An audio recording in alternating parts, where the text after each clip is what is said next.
Hi friends, అందరికీ నమస్కారం. అంజలి కథలకి స్వాగతం. విషకన్య జానపద నవల 25వ భాగం విందాం.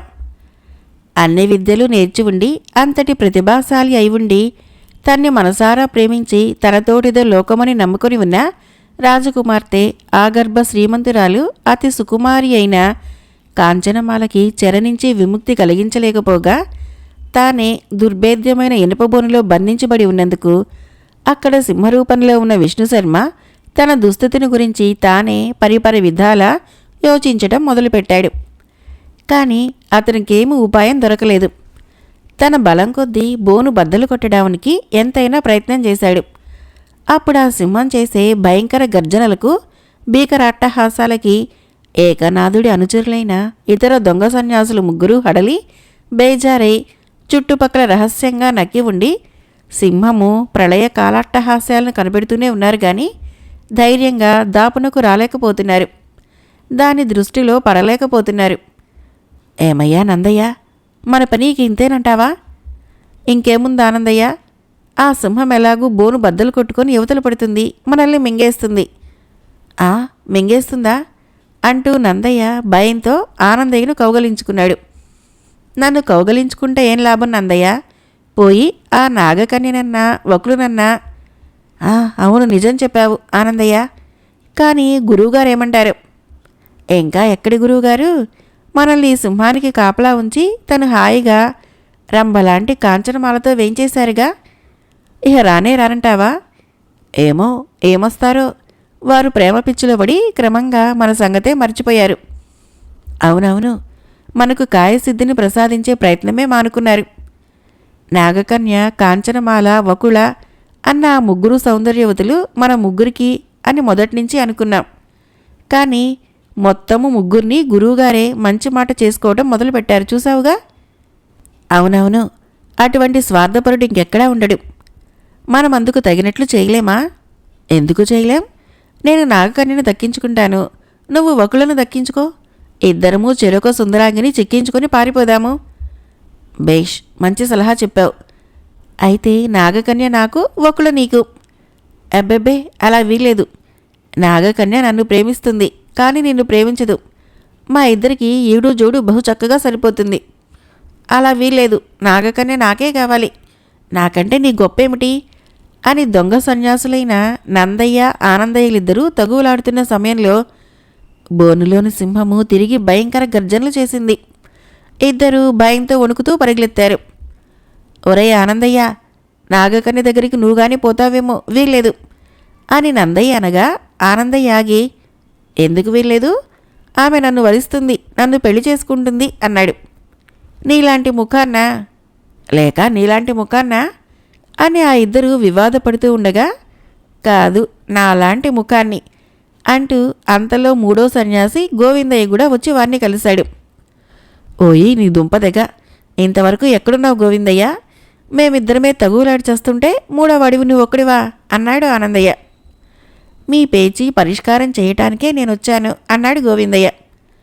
ఎలా పరిష్కారం చేస్తావు అని నందయ్య అడిగాడు. మీ ఇద్దరూ కలిసి ఆ నాగకన్య నన్ను వరించేలారా చేశారంటే అప్పుడిక మీ ఇద్దరికీ పేచీయే ఉండదు అన్నాడు గోవిందయ్య. ఏడిసినట్టుంది నీ సలహా, అలా ఎప్పటికీ జరగదు. ఓ పని చేద్దాం, మన ముగ్గురుము కలిసి ఆ నాగకన్య దగ్గరికి పోదాం. మన ముగ్గురిలో ఎవరిని వరిస్తుందో ఆమెని అడుగుదాం. అప్పుడు ఆమె చెప్పిన ప్రకారం చేద్దాము అని ఆనందయ్య చెప్పిన దానికి మిగిలిన ఇద్దరూ అంగీకరించారు. కానీ వారిలో ఒకరికి తిరిగి సందేహం ఒకటొచ్చింది. మన గురువు ఆమెను తన మంత్రశక్తి వల్ల కదలకుండా చేశాడు కదా. మనలో ఒకరిని ఆమె వరిస్తే మాత్రం ఏమిటి ప్రయోజనం? గురువు మంత్రానికి విరుగుడు మంత్రం పెట్టి ఆమెను చెర నుంచి విడుదల చేసే శక్తి మనలో ఎవరికీ లేదయ్యే అని నందయ్య అనగా, అవునవును, ఆ మాట నిజం. ఇప్పుడు గొప్ప చిక్కే వచ్చిందే అన్నాడు ఆనందయ్య. చిక్కేమీ లేదు, అందుకు తగిన సలహాన్ని కూడా నాగకన్యని అడుగుదాం. ముందర మన ముగ్గురులోనూ ఆమె ఎవరిని వరిస్తుందో తెలుసుకోవాలి. ఆ తర్వాత సంగతి తర్వాత ఆలోచించుకుందాం అని గోవిందయ్య చెప్పిన సలహా ప్రకారము ముగ్గురు నాగకన్య బంధించబడిన మందిరం వైపు వడివడిగా నడిచిపోయారు. మదనరేఖ తన్నే వరించగలదని ఎవరికి మటుకు వారు ఉబలాట పెడుతూ క్రమంగా ఆమె మందిరంలోకి ప్రవేశించారు. ఏకనాథుని మంత్రశక్తి వల్ల కదలలేకుండా ఒక కొయ్య బొమ్మలాగా నిలిచి ఉన్న మదనరేఖ ఆ మందిరంలోకి ప్రవేశించిన ముగ్గురు సన్యాసుల్ని తిలకించి మహోగ్రురాలైంది. ఓరి దొంగ సన్యాసులారా, మీరొచ్చారెందుకు? మీ గురువుగారేమయ్యాడు అని అడిగింది. దొంగ సన్యాసి మా గురువే గాని మేము కాదు అన్నాడు నందయ్య. మీ గురువు దొంగ సన్యాసి, మీరు మంచి సన్యాసులు. సరే, వాడేమయ్యాడు? కాంచనమాలను తీసుకుని వెళ్ళిపోయాడుగా. వెళ్ళిపోయాడా? వెళ్ళిపోయాడు. ఇప్పుడు మాకు మేమే గురువులం, అందుకే నీ దగ్గరికి వచ్చాం. మా ముగ్గురులో నీకెవరు నచ్చారు? నువ్వెవరిని వరిస్తావు అని ఆనందయ్య అడిగాడు. ఆ మాటలతో మదనరేఖ అంత ఆగ్రహము పోయి పకాలను నవ్వింది. నేను మీ ముగ్గురులో ఒకరిని వరించాలా? అదే, ఆనందయ్య కంటే నేనే తగినవాడినని నన్ను వరించు అన్నాడు నందయ్య. వీలేదు, నువ్వు నన్ను వరిస్తే మంచిది అని ఆనందయ్య అన్నాడు. మదనరేఖ కొంచెం ఆలోచించి, మీ ముగ్గురిలో ఎవరు ధైర్యవంతులో వారిని వరిస్తాను. నేను ధైర్యవంతుణ్ణి అని ఆ ముగ్గురు ముందుకొచ్చారు. బోనులో బంధించబడిన సింహాన్ని ఎవరు వదులుతారో వారు ధైర్యవంతులు అన్న మాటలు మదనరేఖ నోటి నుంచి వెలువడటమే తడవుగా ముగ్గురు అక్కడి నుంచి పరిగెత్తారు. సింహాన్ని బంధించబడి ఉన్న బోను దగ్గరికి వచ్చారు. కానీ అది బోను బద్దలు కొట్టడానికి చేసే భయంకర అట్టహాసాలు చూసి వెనక్కి తగ్గారు. అంతలో సింహం తనంతట తానే ఆ పని సాధించింది. బోను బద్దలు కొట్టి యువతలకి ఉరికింది. అది గమనించిన సన్యాసులు అమ్మయ్యో అంటూ సింహానికి కనిపించకుండా పరుగులెత్తారు. సింహరూపుడైన విష్ణుశర్మ ఏకనాథ్ కోసము అన్ని మందిరాలు గాలించాడు. అతనెక్కడా కనిపించకుండా పోవటం వలన కాంచనమాల బంధించబడి ఉండే మందిరానికి వచ్చాడు. ఆమె కూడా అక్కడ లేకపోయినందువలన 2 అంగల్లో మదనరేఖ మందిరానికి వచ్చి పడ్డాడు. సింహాన్ని సన్యాసులు విడుదల చేసి ఉంటారని భావించిన మదనరేఖ సంతోష సంభ్రమాలతో, సింహరాజమా, నిన్ను విడుదల చేసిన ఆ సన్యాసులు ఏమైనారు అని అడిగింది. నన్నే సన్యాసులు విడుదల చేయలేదు. నేనే ప్రయత్నించి బోను బద్దలు కొట్టుకుని బయటపడ్డాను. ఏకనాథ్ ఎక్కడా కనిపించలేదు. కనిపిస్తే వాణ్ణి ఆఖరు చేసి ఉందును. అయ్యో, వాడి సంగతి నీకింకా తెలీదా? ఆ దుర్మార్గుడు కాంచనమాల సహితంగా ఇక్కడ లేకుండా వెళ్ళిపోయాడు. కాంచనమాల సహితంగానా? ఎక్కడికి వెళ్ళాడు? ఎవరు చెప్పారు? వాడి శిష్యులే చెప్పారు. అలాగా? అయితే త్వరపడాలి, వాడి అంతు కనుక్కోవాలి. మరి నా సంగతి? నీకిప్పుడే విముక్తి కలిగిస్తాను అంటూ సింహరూపుడైన విష్ణుశర్మ తన గురువు ఆమెని ఏ మంత్రశక్తి వల్ల కదలకుండా చేశాడో దానికి విరుగుడు మంత్రాన్ని పఠించి కాంచనమాలకు యథాప్రకారము చలనశక్తి కలిగించాడు. ఆమె సంతోషభరితురాలే సింహరూపుడికి నమస్కారం చేసి, ఓ సింహరాజమా, నీ ఉపకారము జన్మజన్మలకు మర్చిపోలేను. నీ ధర్మమా అని ఇక నేను నా లోకానికి చేరుకోగలనా? లేక ఏకనాథుడి అనుచరుల వలన కానీ, ద్వారముల వద్ద కావలి ఉండేవారి వల్ల కానీ నాకెటువంటి ఆటంకములైనా కలుగుతాయా అని సందేహ మనస్కురాలై అడిగిన మీదట సింహరూపుడు, సోదరి, నీలాగునే ఇక్కడ ఏకనాథుడి చెరలో ఉన్న వకుళ అనే ఒక పల్లెటూరి పడుచుకు కూడా విముక్తి కలిగించి మీ ఇద్దరిని సురక్షితంగా ఈ పాతాళ గృహం దాటించే వరకు నాకు బాధ్యత ఉంది. ఆ తర్వాత నా కాంచనమాలను గురించి తగిన ప్రయత్నాలు చేయవలసి ఉంది అని చెప్పాడు. అందుకు మదనరేఖ మరింతగా సంతోషించి, ఓ దయామయుడా, నీ కాంచనమాలను అన్వేషించే సందర్భంలో నాకు చేతనైనంత సహాయం చేస్తాను అంది. ఆ పని తర్వాత చూద్దాము, ముందు వకులను విడుదల చేయాలి కదా అని చెప్పి సింహరూపుడు నాగకన్యని వెంటబెట్టుకుని ఆ తావు నుంచి బయలుదేరాడు. ఆ తరువాత వకులను కూడా విడుదల చేసి ఆ ముగ్గురు ఏకనాథ్ అనుచరులైన దొంగ సన్యాసుల కోసము పాతాళ గృహాన్నంతటినీ గాలించారు. కానీ వారెక్కడా కనిపించకపోవటం వలన యథేచ్ఛగా యువతలకి వచ్చారు. అక్కడ సింహరూపుడైన విష్ణుశర్మ నాగకన్యను చూసి, సోదరి, ఇంతటి నుంచి నీ నిజ నివాసాన్ని నువ్వు సురక్షితంగా పోయి చేరగలవని నమ్ముతున్నాను. వకులను ఆమె భర్త వద్దకు చేర్చిన తర్వాత గాని నా బాధ్యత తీరిపోదు.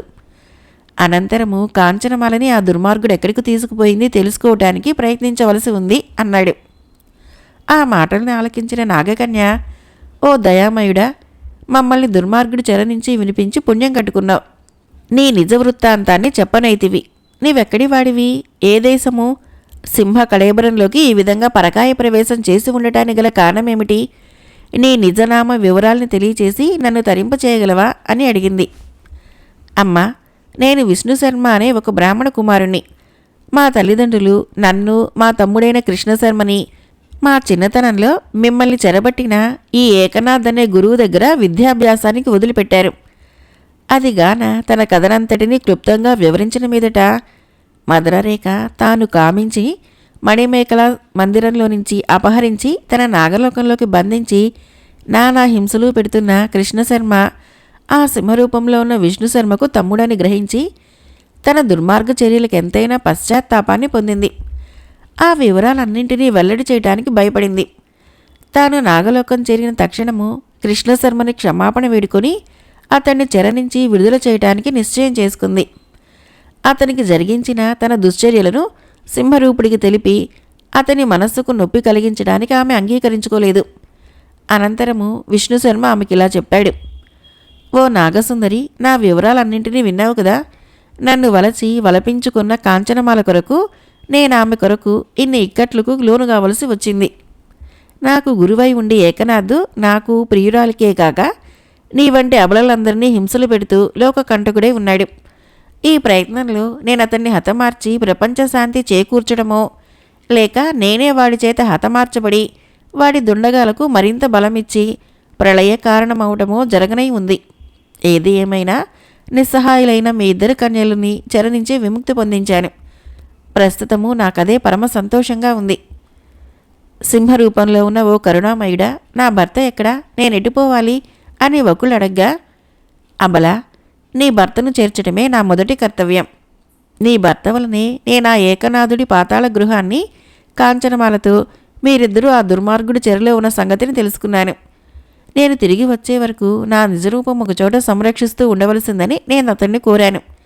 అతను అదే ప్రకారం చేస్తూ ఉంటాడు. మనం ఇప్పుడు అక్కడికే పోతున్నాము అని సింహరూపుడు చెప్పినది విని ఒకరు తృప్తిపడి అనతి కాలంలోనే తాను తన భర్తని కలుసుకోనే ఉన్నందుకు ఆనంద పరవశురాలైంది. నాగకన్య మదనరేఖ సైతము అంతవరకు వారిని అనుసరించి కోరినందువలన సింహరూపుడైన విష్ణుశర్మ తానంతకుముందు చెప్పిన చోటికి ఆ ఇరువురు కన్యలతోనూ ముందుకు సాగిపోయాడు. శ్రీ రాజరాజ మహారాజ రాజమార్తాండ రాజకంఠీరవ వీర బహువీర బలపరాక్రమోపేత శౌర్య ధౌరేయ శ్రీ శ్రీ శ్రీ అమరేంద్ర సార్వభౌములకు బహుపరాక్ అని సాంప్రదాయానుసారము స్వస్తివాచకములు చదువుతూ సర్వసేనాని వీరసింహుడు ఆనాడు కవి పండిత మంత్రి సామంత పురోహితాది సర్వ ప్రముఖులతోనూ కొలువై ఉన్న అమరేంద్ర మహారాజుల దర్శనానికి వచ్చి ప్రభువులకు నమస్కరించి నిల్చొని ఉండగా ఆ రాజు, సర్వసేనాని, మన ద్వితీయ పంచవర్ష ప్రణాళిక కార్యానుసారము మన సైన్యాలు జయించిన నానా రాజ్య విశేషాలని యుద్ధములు చేయకనే మన పరిపాలనకు లొంగి అమరావతి పతాకాఛాయలో ప్రశాంతంగా ఉండని అంగీకరించిన ఇతర పాలకుల వివరాలను విన కుతూహలమై ఉన్నాము.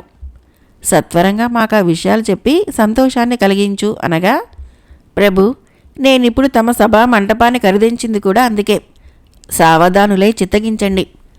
మొదటి పంచవర్ష ప్రణాళికలో మనం ఆక్రమించుకున్న రాజ్యములుగాక మిగిలిన అంగ వంగ కళింగ కాంబోజ ఘార్జర నేపాళాది 17 రాజ్యములలో యుద్ధములతో నిమిత్తము లేకనే 11 రాజ్యముల వారు అమరావతి నియంతృత్వాన్ని అంగీకరించి నిర్ణీత పత్రాలపైన సంతకాలు చేసి పంపారు.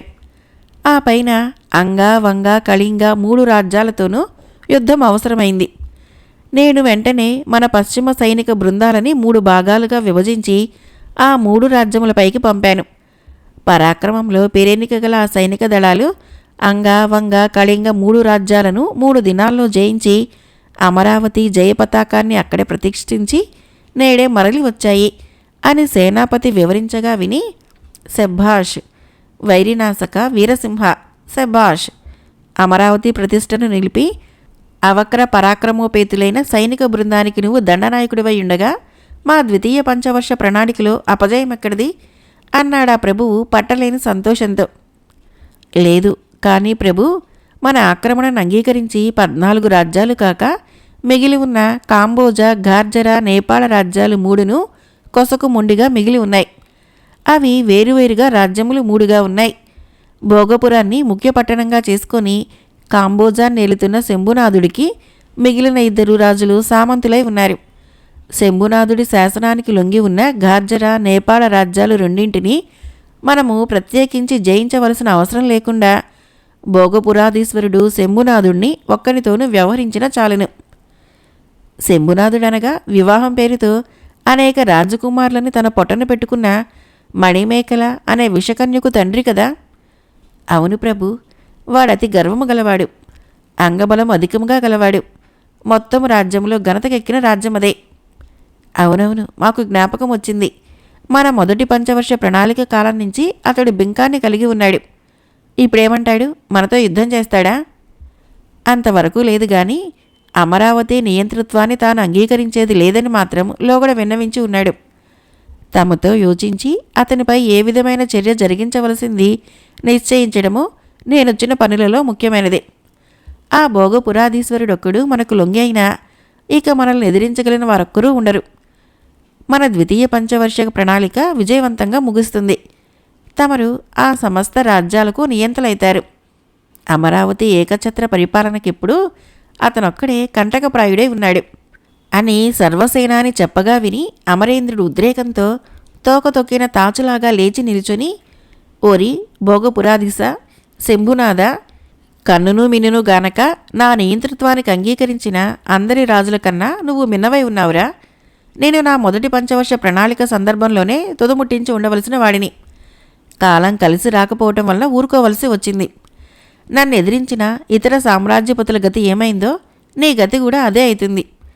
మంత్రి సామంతాది ప్రముఖులారా, ఈ శంభునాథుని విషయంలో మీ సలహాల్ని వినవలసి ఉంది కనుక ముందుకు వచ్చి చెప్పండి అని అమరేంద్రుడు సభాపతుల్ని హెచ్చరించగా అందరూ లేచి ఏకకంఠంతో, శంభునాథుడి వంటి దుర్మాంధుడిని విషయంలో ఉపేక్షించి ఎంతమాత్రమూ పనికిరాదు. అతనిప్పటికే సమస్త రాజలోకానికి తీరని అపచారం జరిగించి ఉన్నాడు. తన కూతురు మణిమేకల వివాహపు సాకుతో మా రాకుమారులను మోసగించి హతమార్చాడు. పుత్రశోకంతో మా హృదయాలు బగబగా మండిపోతున్నాయి. దానికి తోడు వాడిప్పుడు అమరావతి నియంతృత్వాన్ని అంగీకరించకపోవటము సహించరానిది. మా అందరికన్నా తానేదో మిన్నా అని విర్రవీగుతున్న వానిపై తక్షణము చర్య తీసుకోవలసిందే అన్నారు. సభాప్రముఖుల మాటలను ఆలకించిన అమరేంద్ర భూపాలుడు మరింత ఉద్రిక్తుడై తమ సర్వ సైన్యాలని భోగపుర రాజ్యానికి పంపి ఆ రాజుని నామరూపాలు లేకుండా చేయవలసిందని సేనాపతికి ఆజ్ఞలు మంజూరు చేయనుండగా మంత్రి లేచి నిల్చొని ప్రభువులకు ఇతర సామంతులకు ఇలా విన్నవించాడు. సభాముఖ్యులారా, మహాప్రభు, తమ నిర్ణయము ముఖ్యాచరణీయమే కాని హఠాత్తుగా దాడి చేయటము రాజనీతి కాదు, రాజధర్మము కూడా కాదు. సమర్థుడైన ఒక రాయబారిని పంపి అతనికి మన ఉద్దేశాన్ని, నిర్ణయాల్ని తెలియజేసి అందుకతను సమ్మతించని నాడు యుద్ధ ప్రకటన చేయటం సమంజసం గాని ముందుగానే యుద్ధాన్ని చేర్చి ఉభయ సామ్రాజ్యాలని వృధా రక్తపు కొల్లులతో నింపటం మంచిది కాదు. జన నష్టము, ద్రవ్య నష్టము జరగక మునిపే కార్యసాధన చేయటం వివేకుల లక్షణం. మంత్రి హితాలోచనకందరూ అనుకూలత ప్రకటించగానే ప్రభువు అమరేంద్రుడు రాయబారములు సలపడంలో సమర్థుడైన రామనాథం అక్కడే ఉండటాన్ని గమనించి, ఓయి రామనాథం, నీకు పని కలిగింది రావయ్యా అని మహారాజు పిలవటమే తడవుగా అక్కడి సభలో ఒకడై ఉన్న రామనాథము వడివడిగా ముందుకు వచ్చి మహారాజుకి నమస్కరించి నిలుచున్నాడు. అప్పుడు అందరూ సభాసదులు వింటూ ఉండగా మహారాజు అతనికి ఈ విధంగా చెప్పాడు.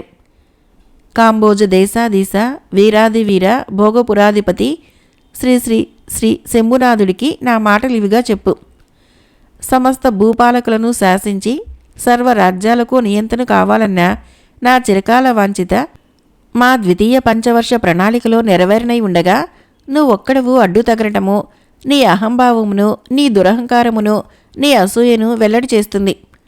మిగిలిన రాజ్యములు 57 అమరావతి ఏకఛత్రాధిపత్యంలో ప్రశాంతంగా బ్రతకడానికి సంసిద్ధమై ఉండగా నీ ఒక్కడవు నీ సామంతులిద్దరితో నాకెదురు తిరగటం సాహసం. నానా రాజ్యముల ఏలికలందరూ తమ తమ స్వాతంత్రాలను మాకు హస్తగతం చేసి మా ఆగ్రహానుగ్రహాలకు పాత్రులై ఉండగా నువ్వొక్కడవు స్వాతంత్ర్యాన్ని కోరటం సహించరానిది. ఆఖరిసారిగా పంపుతున్న మా రాయబారాన్ని అంగీకరించి మా పాలనకు లోబడితివా సరి. జననష్టము ధననష్టము లేక యుద్ధములతో కుటుంబాలు నాశనంగాక మా అనుగ్రహానికి పాత్రుడవై ప్రశాంత జీవితాన్ని గడుపగలవు. లేదా మహావీర శత్రు భయంకర మహోద్దండకులమైన మా సైనికుల దండులు నీ రాజ్యం పైన బడి నిన్ను నీ సామంతులను నామరూపాలు లేకుండా నాశనం చేస్తాయి. ఇది బెదిరింపు కాదు, సవాల్ అని చెప్పి అందుక మహారాజు అభిప్రాయాన్ని తెలుసుకొని సత్వరంగా రావలసి ఉంది అని చెప్పవలసిన దాన్ని చెప్పి ముగించిన వెంటనే రాయబారి ప్రయాణానికి అవసరమైన రథ పరివారాలని ఏర్పాట్లు గావించడానికి తగినవారు నియమించబడ్డారు. ఆ తర్వాత మహారాజు మంత్రి దండనాయకులను తిలకించి, నా ఏకైక పుత్రిక, నా అనంతరం ఈ సకల రాజ్య రమా వైభవాలకు రారాణి కావలసిన వారసురాలు. ఆమె జాడలు ఇంకా తెలియలేదు. నియమించబడ్డ వేగులవారు కానీ, ఇతర రాజోద్యోగులు కానీ, సైనిక భట సమర్థులు కానీ నా ముద్దుల పట్టి వివరాలైనా తెలుసుకొనలేకపోయారా అని విషాదాన్ని పొందుతూ అడిగిన దానికి మంత్రి, దండనాయకాది ప్రముఖులు బదులు చెప్పగా తలలు వంచి నిలుచుండిన అది తిలకించిన అమరేంద్ర ప్రభువు మరింత దుఃఖితుడై, నేనెంతటి ప్రజ్ఞావంతుడినైతేనేమి, ఎందరు రాజులను జయించి ఎన్ని రాజ్యాలకు నియంత్రణైతేనేముంది, నా వంశాంకురము నా ఆశలకు ఆధారమైన కాంచనమాల లేకపోయిన తర్వాత నా జీవితమే వ్యర్థం. ఇక నేనెందుకు, నా రాజ్య భోగభాగ్యాలెందుకు, నా పదవులెందుకు, ఇందరు సమర్థులైన పరిపాలకా వర్గాన్ని కలిగిన రాజ్యంలో సర్వదేశాల్ని జయించి సమస్త రాజలోకము చేత జోహార్లు చేయించుకుంటున్న నా పరిపాలనలో ఒక కన్య, విశేషించి రాజకుమార్తె, నా పుత్రిక అంతు చిక్కక అంతర్ధానం కావటమా? ఎంతటి అవమానము, ఎంతటి అప్రదిష్ట! మంత్రి, దండనాయకులారా పలకరేం? పరిశోధకులారా మీరు మాట్లాడరేం? మీ ప్రయత్న ఫలితాల కోసము ఇంకా ఎంతకాలం వేచి ఉండాలి? నా కుమార్తె ఈ ప్రపంచంలో బ్రతికి ఉందా లేదా? ఈ మాత్రం వివరమన్నా తెలుసుకోలేకపోయారా? ఛీ అని మహారాజు దుఃఖంతో పలుకుతున్నప్పుడు మంత్రి భక్తి విధేయతలతో, ప్రభు, ఆవేశపడి ప్రయోజనముండదు. ప్రయత్న లోపం లేదు. అధికారుల అశ్రద్ధ కాదు. రాజకుమార్తె విషయము దుస్సాధ్యం అవటం చేత ఏ ఒక్కరి ప్రయత్నము ఫలితాన్ని ఇయ్యలేకపోయింది. అయినా మానవ ప్రయత్నం ఎంతవరకో అంతా జరుగుతూనే ఉంది కదా అని చెప్పాడు. ఆ తర్వాత దండనాయకుడు కూడా కొంచెం ధైర్యం చేసి ఇలా అన్నాడు, మహారాజా, రాజకుమార్తె అంతుపట్టలేని ఈ అవమానము అందరికంటే నాకు అధికమైనది. శత్రు భయంకర దండనాయకుడని పేరు మోసి అనేక యుద్ధాల్ని జయించి అమరావతికి ఏకఛత్ర పరిపాలనా యోగ్యతను కలిగించవాలడునైన నేను ప్రభువుల మన్ననలందుకొని ఈ స్వల్ప కార్యంలో సత్ఫలితాన్ని పొందలేకపోయానంటే అది కేవలము నా దురదృష్టం అనుకోవాలి. రాజకుమార్తె వివరము ఏ ఘోరంతైనా తెలిసినా, ఆమెనెవరు ఎంతటి బలవంతులు దాచిపెట్టినా ఈ దండనాయకుడు నిజ ప్రాణాలైనా బలిగా ఇచ్చి రాజకుమార్తెను తేగలడని నమ్మండి. మహారాజు అతను చెప్పిన దానికి కొంచెం తృప్తిపడి, కాంచనమాలను అన్వేషించబోయిన వేగులవాడి కానీ గూఢాచారులు కానీ తిరిగి రాలేదా? వారి వల్ల తెలిసిన విషయాలేమిటి అని అడిగాడు. ప్రభు, ఇంతవరకు ఎవరనూ తిరిగి రాలేదు. అతి సమర్థులైన 50 మంది గూఢాచారులను 4 శాఖలుగా విభజించి 4 దిక్కులకు పంపాము. ఏ ఒక్క శాఖ తిరిగి వచ్చినప్పటికీ మనకు కొన్ని వివరాలు తెలియవచ్చును అని దండనాయకుడు తిరిగి వినయ విధేయతలతో చెప్పగా విని మహారాజు కొంతవరకు తృప్తిపడి ఆనాటి సభని అంతటితో చాలించాడు. విషకన్య జానపద నవల 25వ భాగం సమాప్తం. ఫ్రెండ్స్, నా కథలు నచ్చినట్లయితే మన ఛానల్ని తప్పకుండా సబ్స్క్రైబ్ చేయండి, లైక్ చేయండి, షేర్ చేయండి, కామెంట్ చేయండి. Thank you.